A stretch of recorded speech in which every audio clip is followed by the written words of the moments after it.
Selamünaleyküm aziz yurttaşlar, aziz muhlisler. Avvalambor hammangize sağlık, salomatlik tilaymiz, tinchlik, omonlik. Yurtimiz tinch olsun. Allohga behisob shukr. Bugungi kunni yetirdi. Men bu gapni aytaturman. Meni ukam,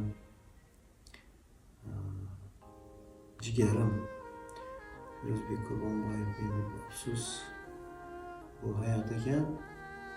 Bugungi kunda oramizda yo'q, rahmatli bo'lib ketdi. Shuningdek o'g'li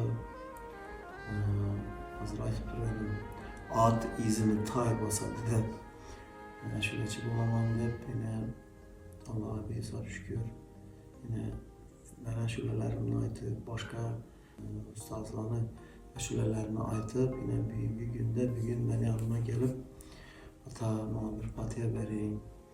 Men bugun o'zim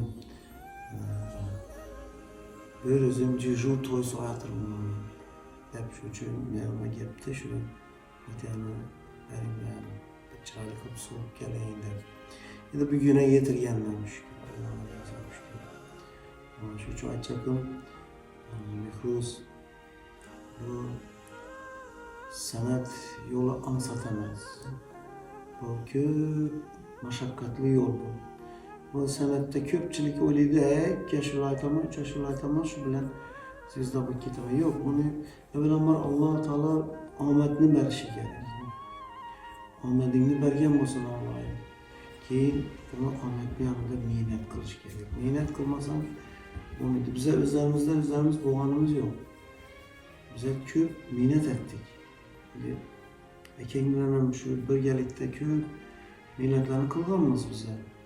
Şu mehnatlarimizning arkasından shunday bugungi kunda Zafarbek Qurbonboyev bo'lib o'tiribmiz.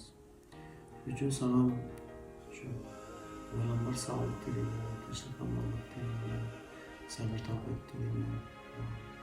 Yaxshi umumiy sog'lik, salomatlik olsun, oq yuzli o'g'il etsin, chiroyli qilib so'rib kelish nasib etsin, rizqingni Alloh taolo ziyoda qilsin, o'ynab, kulib, sog' salomat, do'lib, toshib şu uyga kelish nasib etsin. Sağlık, salomatlik olsun.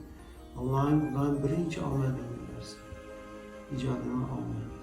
Bundan buyon shu ijodni to'xtatmay, toza ashulalarni qilib, xalqimizning ko'nglini yoqadan ashulalarni chiqarish sana nasib etsin. Sağlık, salomatlik tilaymiz. Tinchlik, omonlik tilaymiz. Rabbana atina fid dunya hasanatan va fil oxirati hasanatan va qina azabannar bi rahmetike ya erhamer rahimin. Yollarını versin, sağ aman barke yesen. Tinch aman bo'ysan.